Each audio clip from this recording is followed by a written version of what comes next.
Hello friends, तो आज हम एक्सप्लेन करने वाले हैं एक हॉरर मूवी जो कि हाल ही में रिलीज हुई है, जिसका नाम है द विच रिवेंज। तो चलिए शुरू करते हैं। मूवी शुरू एक घने जंगल से होती है जहां अंधियारी रात हो रही थी। उस जंगल में हम देखते हैं कि एक महिला खून से सनी हुई घबराती हुई यहाँ वहाँ भाग रही थी और हमें ये समझ आता है कि ये महिला किसी से बचकर भाग रही होती है, यानी कि वो कुछ ज्यादा ही खतरनाक चीज होगी। ये महिला भागते हुए एक घर के पास पहुंच जाती है। उस घर के आसपास लाल कलर की रोशनी फैली हुई थी। उसी वक्त हम उस महिला के सामने एक बहुत ही बड़ी काली सी एंटिटी को देखते हैं। ये एंटिटी इस महिला को गर्दन से उठा लेती है। ये आत्मा इस महिला को उठाकर एक ऐसा नाम लेती है जो कि इस महिला का नहीं होता। वो विच नाम लेती है एंड्रिए का। ये नाम सुनकर ये महिला बहुत ज्यादा डर जाती है। इसी डर के साथ उसकी नींद खुल जाती है। असल में वो एक सपना देख रही थी, इसे ये सपना काफी रियल सा लग रहा था। इसके बाद ये महिला अपने फियोंसे के पास पहुंचती है, जिसका नाम भी एंड्रिए ही होता है। ये महिला और उसका फियोंसे एक दूसरे से बहुत ज्यादा प्यार करते थे। यहाँ इनके पास एक डॉगी होता है जिसका नाम ओजी होता है। ये महिला अपने फियोंसे एंड्रिए से थोड़ी बहुत बातें करती है और ये काफी ज्यादा खुश है और ये बहुत ही जल्दी शादी करने वाले हैं। एंड्रिए यहाँ अपनी फियोंसे के लिए खाना बनाकर अपने काम पर निकल जाता है, पर ये महिला काफी ज्यादा घबराई हुई सी थी। इस वजह से वो अपनी आंटी योदुका को कॉल करती है। वो योदुका को बताती है कि उसने एक ऐसा सपना देखा है जिसमें एक आत्मा एंड्रिए को लेने आई थी। अब हमें यहाँ पता चलता है कि मृत्यु सच में एंड्रिए को लेने आई थी। अब योदुका उस महिला को बताती है कि अब वक्त आ गया है एंड्रिए को तुमसे दूर करने का, और उसे कहाँ भेजना है, कैसे भेजना है, ये सब कुछ इस महिला को पता है। इसके बाद हमें सीन कॉन्टो को दिखाया जाता है, जहाँ पर 23 फरवरी 2022 को ये दोनों अपनी एनिवर्सरी मना रहे होते हैं। ये दोनों बहुत ज्यादा खुश हैं, मगर हमें पता है कि ये खुशी ज्यादा देर टिकने वाली नहीं थी। अब होता यह है कि यूक्रेन के ऊपर रशिया का हमला हो चुका था। रशियन ऑफिसर्स, रशियन सोल्जर्स उग्रवादियों और अथॉरिटी के लोगों को किडनैप कर रहे थे। वहीं बाकी की आम जनता अपनी जिंदगी को घरों में छुप छुप कर बचाने की कोशिश कर रही थी। अभी हम देखते हैं कि ये महिला और एंड्रिए यहाँ से छुपकर भागने की कोशिश करते हैं। अब ये लोग कहाँ जा सकते थे, क्योंकि हर जगह रशियंस का पहरा था। सोल्जर्स हथियारों के साथ में थे। महिला एंड्रिए से कहती है कि हमें हमारी आंटी के घर चलना चाहिए, क्योंकि उसकी आंटी जंगलों के बीच में एक बहुत ही अच्छे घर में रहती है जो कि बहुत ही सेफ है। ये घर विश्व युद्ध के समय भी था। उस घर को किसी ने ढूंढ नहीं पाया था। हम वहाँ पर सेफ रहेंगे। एंड्रिए उस महिला की बात मानकर जंगल के रास्ते निकल जाते हैं, मगर बीच में ही उन्हें कुछ सोल्जर्स मिल जाते हैं जो कि उनकी कार को रोककर उनसे कुछ पूछताछ करने लगते हैं। वे उनकी तलाशी भी लेते हैं, मगर यहाँ एंड्रिए सोल्जर्स से बहुत अच्छे से बात करने की कोशिश करता है और वो सिचुएशन संभालने की कोशिश करता है। लेकिन यहाँ ये सोल्जर्स एंड्रिए की फियोंसे के साथ बदतमीजी पर उतर आते हैं, मगर फिर भी वो शांत ही रहता है। एंड्रिए को अंदर ही अंदर बहुत ज्यादा गुस्सा आ रहा होता है, मगर वो अभी कुछ नहीं कर सकता। अब जैसे ही इन्हें यहाँ से जाने का टाइम हो जाता है, सोल्जर्स अपने चीफ से उस महिला को मांगने की डिमांड करते हैं। उस महिला के साथ वे क्या ही करेंगे ये हमें अच्छे से पता है। चीफ भी उन्हें उस महिला को लेने की परमिशन दे देता है। इसके बाद ये लोग एंड्रिए से उसकी फियोंसे को छीनने लगते हैं। एंड्रिए गुस्से में आकर गोली चलाने लगता है, जिससे एक सोल्जर की जान चली जाती है, वहीं दूसरे की टांग टूट जाती है। इसके बाद एंड्रिए वो कार लेकर वहां से जल्दी से निकल जाता है। जैसे तैसे करके ये लोग युदुका के घर पहुंच जाते हैं, यानी कि इस महिला की आंटी के यहाँ पर। यहाँ इस महिला का डॉग भी इंजर्ड हो चुका था। महिला अपने कुत्ते को आंटी को सौंप देती है। वो देखती है कि एंड्रिए भी घायल हो चुका था, क्योंकि उसे भी गोली लगी थी। ये महिला बहुत ज्यादा परेशान हो जाती है, क्योंकि जब वहाँ लड़ाई हुई थी तो सोल्जर्स ने भी गोलियां चलाई, इधर से भी गोलियां चली। उस वक्त एंड्रिए भी घायल हो गया था। वो एंड्रिए को संभालने की कोशिश करती है, मगर इसका कोई फायदा नहीं होता, क्योंकि एंड्रिए उस महिला के हाथों में ही अपना दम तोड़ देता है। वो महिला एंड्रिए को सही करने के लिए कुछ मंत्र तंत्र करती है, मगर उसका भी कोई फायदा नहीं होता, क्योंकि मृत्यु एंड्रिए को लेने आ चुकी थी। मतलब कि उसकी मौत आनी तय थी। वो कैसे बच सकता था, और यही सपना तो वो बार बार देख रही होती है। एंड्रिए के जाने से ये महिला पूरी तरह टूट जाती है। तभी हम उन सोल्जर्स को देखते हैं जिन्हें कोई भी पछतावा नहीं होता। बाकी सोल्जर्स मरे हुए सोल्जर्स का जरूरी सामान निकाल लेते हैं और घायल हुए सोल्जर्स की ड्रेसिंग कर देते हैं। फिर हमें ये महिला को दिखाया जाता है जो कि एंड्रिए के लिए बहुत ही रोती है। यही युदुका कहती है कि अपने आप को संभालो। युदुका कहती है कि सब कुछ ठीक हो जाएगा। इस पर यह महिला कहती है कि मुझे सब कुछ ठीक नहीं चाहिए, मुझे बस एंड्रिए चाहिए, क्योंकि ये महिला एंड्रिए से बहुत ज्यादा प्यार करती थी। ये महिला युदुका से कहती है कि मैंने दर्जनों जिंदगी जी है, कई हजारों जंग देखी है, कई बार मर चुकी हूँ, लेकिन कभी मुझे इतना बुरा आज तक फील नहीं हुआ जितना मुझे आज फील हो रहा है। क्योंकि ये महिला एंड्रिए के साथ बहुत खुश थी। पहली बार ऐसा हुआ था कि वो एक आम लड़की की तरह प्यार में थी और उसे प्यार मिल भी रहा था, मगर उससे ये खुशी भी छीन ली गई। उसने अपनी फोर्स को यानी कि पावर को छोड़ दिया था। वो भी इतनी दर्द भरी नहीं थी जितना कि उसे आज लग रहा है। ये महिला बहुत ज्यादा गुस्से में आ जाती है और कहती है कि जिनकी वजह से एंड्रिए की जान गई है उन्हें इसकी कीमत चुकानी पड़ेगी, यानी कि उन्हें मरना ही होगा, लेकिन तड़प तड़प कर मारूंगी मैं उन्हें। आसान मौत तो मैं उन्हें नहीं दे सकती। महिला कहती है कि मैं उन्हें ऐसी मौत दूंगी कि वो सुकून की मौत के लिए भी तड़पेंगे। ये महिला युदुका को एंड्रिए की बॉडी जलाने के लिए सौंप कर वहाँ से एक कुल्हाड़ी लेकर निकल जाती है।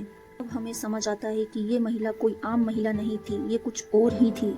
ये महिला इस कुल्हाड़ी से घर के पीछे बनी एक सीक्रेट दीवार को तोड़ने लगती है। दीवार के पीछे एक सीक्रेट चेम्बर होता है। चेम्बर के अंदर कई सारी सुपर नेचुरल पावर्स थी। तभी वो एक जादुई आईने के सामने पहुंचती है। ये अपने शरीर के सारे कपड़े उतार देती है। तभी हम देखते हैं कि इसके दोनों हाथ की कलाई पर टैटू बने हुए होते हैं। तभी मिरर में हम देखते हैं कि ये टैटू नहीं होते, असल में ये बेड़ियां होती है। महिला अब अपनी कलाई पर कट लगा लेती है और वो इन टैटू रूपी बेड़ियों को तोड़ देती है। ये पावर इस महिला ने अपने प्यार के लिए कंट्रोल में की हुई थी, लेकिन अब उसने इन बेड़ियों को तोड़ दिया है, यानी कि ये पावर की झलकियां अब हम उसके शरीर में दौड़ते हुए देख सकते हैं। और अब ये बहुत ही खतरनाक हो चुकी है और ये अपना बदला लेने के लिए तैयार है कि अब ये मौत का तांडव करने वाली है।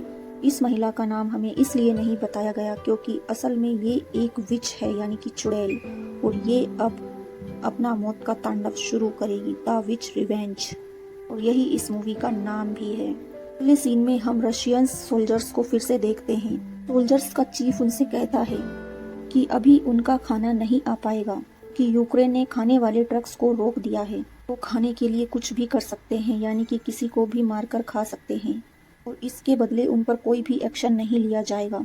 बात सुनकर सारे सोल्जर्स बहुत खुश हो जाते हैं। असल में वो आज़ाद हो चुके थे। ये सोल्जर्स अलग अलग बटकर यहाँ वहाँ जाते हैं अपने खाने की जुगाड़ लगाने। कुछ सोल्जर्स एक घर में आते हैं। घर में इन सोल्जर्स को एक बूढ़ा व्यक्ति मिलता है। वो बूढ़ा व्यक्ति इन्हें भगाने लगता है, मगर ये सोल्जर उसे पीट देते हैं और घर के अंदर चले जाते हैं। घर के अंदर उस बूढ़े की बेटी केडिया होती है। वो लड़की वहाँ से भागने लगती है। तभी ये सोल्जर्स उसे पीट कर बेहोश कर देते हैं और एक सोल्जर उसके साथ गलत काम करने लगता है। उस लड़की को जैसे ही उस चीज का एहसास होता है वो होश में आ जाती है और जोर जोर से चिल्लाने लगती है, मगर वो सोल्जर उस पर जरा भी रहम नहीं करता। ऐसे ही एक दूसरी टीम एक दूसरे घर पर ऐसे ही मजे लेने के लिए एक घर पर गोलियां चला रही थी। भी वहाँ एक बूढ़ी महिला आकर उन्हें समझाती है, कहती है कि ये सही नहीं है। उनसे कहती है कि तुम इंसान हो तो इंसान बने रहो, जानवर मत बनो। मगर वो उस महिला को ही वहीं पर शूट कर देते हैं। ही देर में वे लोग एक कैंप पर पहुंचते हैं। लोग अपने साथ केडिया को भी लेकर आए थे ताकि सभी लोग उस लड़की का फायदा उठा सकें। उस लड़की के साथ अब कोई और कुछ करता तभी हम वहाँ पर उस विच को देखते हैं कि एक खून से तंत्र मंत्र करती है। इस विच ने वो जादू उस वक्त उस सोल्जर पर किया था जब एंड्रिए पर गोली लगी थी। उस आदमी के पैर पर चोट आई थी। आदमी का पैर टूट जाता है और वो बहुत ज्यादा तड़पने लगता है। तभी उस आदमी के मुंह से बालों का गुच्छा बाहर आता है। थोड़ी ही देर में उसके मुंह से एक चिट्ठी बाहर आती है। में लिखा होता है कि ये जंगल इन सारे सोल्जर्स का कब्र बन जाएगा। इसे पढ़कर वो सोल्जर घबरा जाता है, लेकिन इसे पढ़कर उसकी हालत बहुत ज्यादा खराब हो जाती है। इसके साथ ही वो वहीं पर मर जाता है। अब यहाँ उस चीफ को भी एक सपना आता है जिसमें वो खुद को विच हाउस में पाता है। सपने में वो विच कहती है कि मैं तुम पर कोई रहम नहीं करूंगी और मैं तुम्हें मारने के लिए आ रही हूँ। चीफ इस सपने से बहुत ज्यादा परेशान हो जाता है और वो केडिया को यहाँ से दूर भेजने के लिए सभी सोल्जर्स से कह देता है। सभी सोल्जर्स केडिया को एक जगह फेंक कर वहाँ से निकल जाते हैं। बाद केडिया को वो विच मिलती है विच केडिया से कहती है, क्या तुम्हें बदला लेना चाहिए? मगर केडिया यहाँ पर चुपचाप होती है, वो कुछ नहीं कहती। मगर विच उसकी आंखों में गुस्सा और उसके चेहरे के भाव देखकर समझ जाती है कि इसे बदला लेना चाहिए। इसके बाद हम एक सोल्जर को देखते हैं जो कि टॉयलेट करने जाता है। भी हम देखते हैं कि उसके प्राइवेट पार्ट से टॉयलेट के बदले खून बाहर आ रहा था। इससे ये सोल्जर परेशान होने लगता है।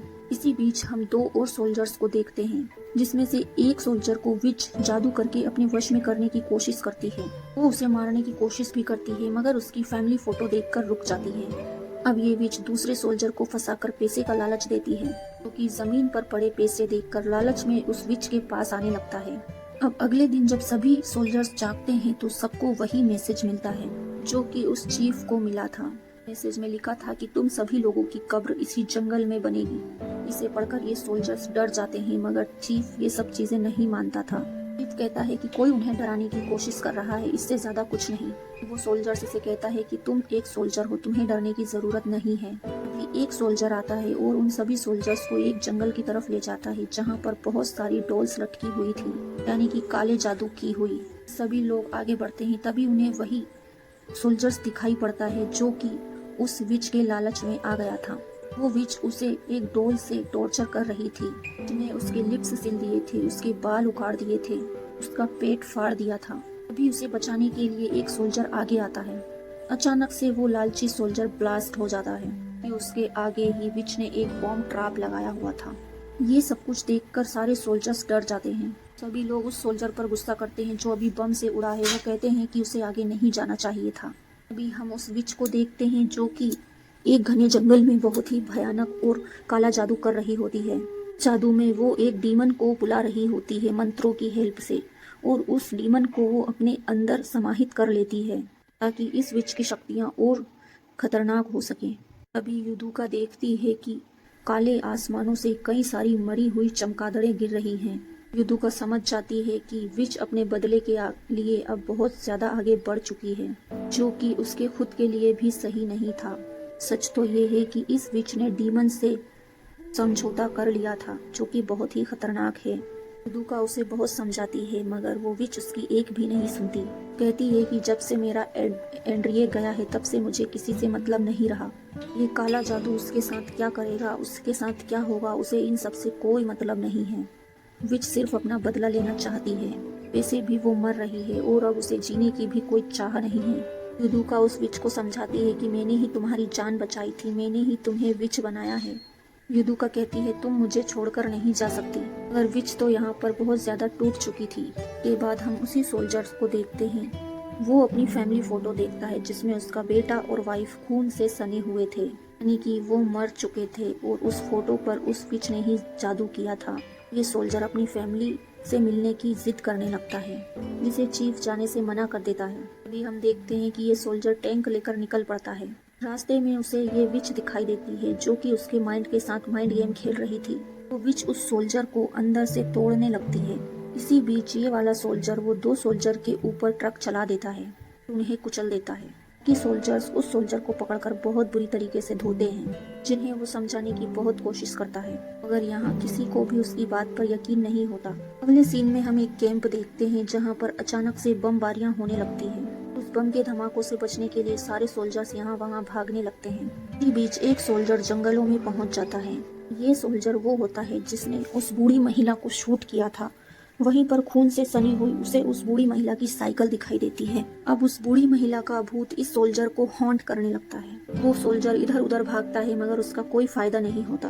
वो बूढ़ी महिला की आत्मा उसके आसपास ही भटक रही थी। अभी वहाँ पर चीफ आ जाता है जो कि उस सोल्जर को संभालने की कोशिश करता है, और वो उसके माथे पर कुछ सिंबल्स बनाकर कहता है कि अब तुम्हारे मरने का टाइम आ चुका है। ये वो चीफ नहीं होता है, बल्कि वो चीफ का रूप धरकर आई वो बूढ़ी महिला होती है। बूढ़ी महिला का भूत होता है। वो भूत भी नहीं होता, असल में वो विच ही उसकी आत्मा में प्रवेश कर गई है, और वो विच इस आदमी का दिल सीने से निकाल कर ले जाती है कि अब वो एक डीमन बन चुकी थी।